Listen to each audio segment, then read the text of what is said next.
Hey guys, I just want to do a quick video about how to break down jobs.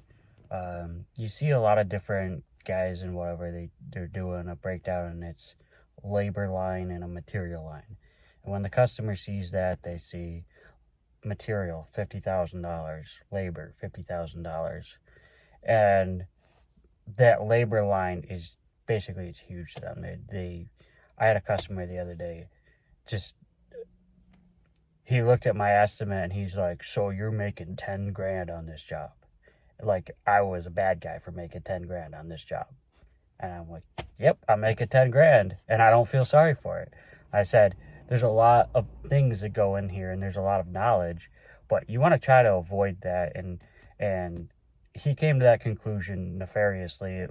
It's not something that I try to let my customers figure out how to figure out basically how much I'm making in labor and overhead and profit. And you don't want the customer to know that, because if a customer knows you're making, say, $100 an hour, and they are able to figure that out, they get offended real fast because they make $20 an hour at their job and they can't figure out why you're worth $80 an hour more than they are. And they don't see the amount of money that goes into running your business and the amount of money that goes into your overhead. And they have no idea the amount of risk that you're taking and all that kind of stuff. So they get offended real fast when they see actually how much you're making once you get up to that level. So there's a way to break down an estimate or a quote or whatever it is. There's a way to break it down where the customer can see where their money is going, but not be able to differentiate exactly how much you're making in labor and overhead and profit versus how much there is going into materials. There's a way to do that, and it's really easy. Break it down by trade. Most of the jobs that most of the guys are doing on here are a lot of different things in play. If you're doing a bathroom, you've got plumbing, you've got electrical, you've got framing, you've got insulation, you've got flooring, you've got tile, you've got this thing and that thing. There's a lot of stuff going on in that one little room, and it's easy to break it down. Just when you write out your estimate, write out demo. That should be the first thing on there, demo. Okay, so what are you going to do? So under the demo line, write down all the things. Okay, we're going to remove the toilet. We're going to remove the vanity. We're going to remove the tile floor. We're going to pull all the drywall or the plaster and lath or whatever it is. We're going to do this. We're not going to do that. List out under that line item, list out everything that you're doing and have that be one line item. Demo, $2,000. Removal of all debris, removal of this, and just list out all the little things under that. Most of your programs, whether you're using Joist or Wave or Market or whatever it is, most of your programs you can do that. Make a header with a bunch of comments underneath of it, and if you just use each one as a subline, you can break that down.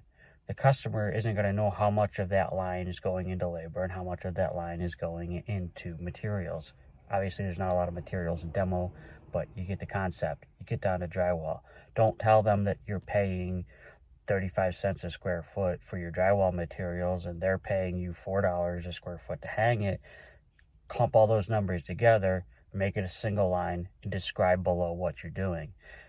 Break it down by stage, by trade, by however you want to do it. But if you break it down that way, and even a job where maybe you don't have a lot of different things going on, maybe it's just a singular thing, break down each step, and maybe you'll have less lines. Maybe you're just installing a stove.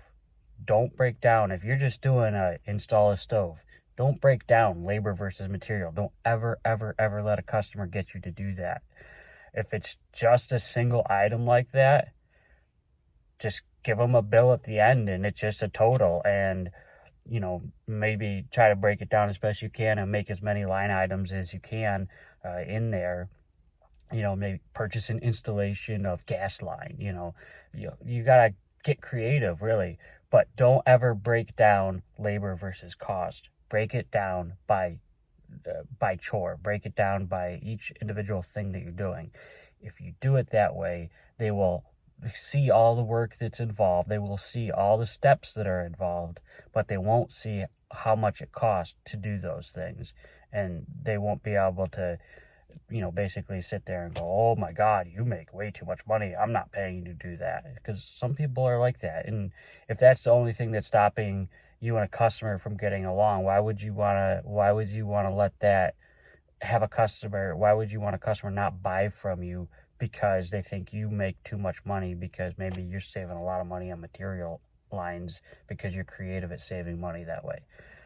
That's one of my ways I make money is I try not to spend so much money on a job. I'm not going to throw money at a job just to get it done. I'm going to make sure that I'm saving as much money on the material lines as I possibly can to increase the amount of money that I make at the end of the day. But I don't want a customer to say, oh, well, you only spent $2 on material, but you charged me $4. Well, you don't want a customer to know that. So break it down by chore. Don't break it down by what you paid here and what you paid there and labor versus material and all of that stuff, because you're going to run into problems every single time. So that is all. Labor versus material.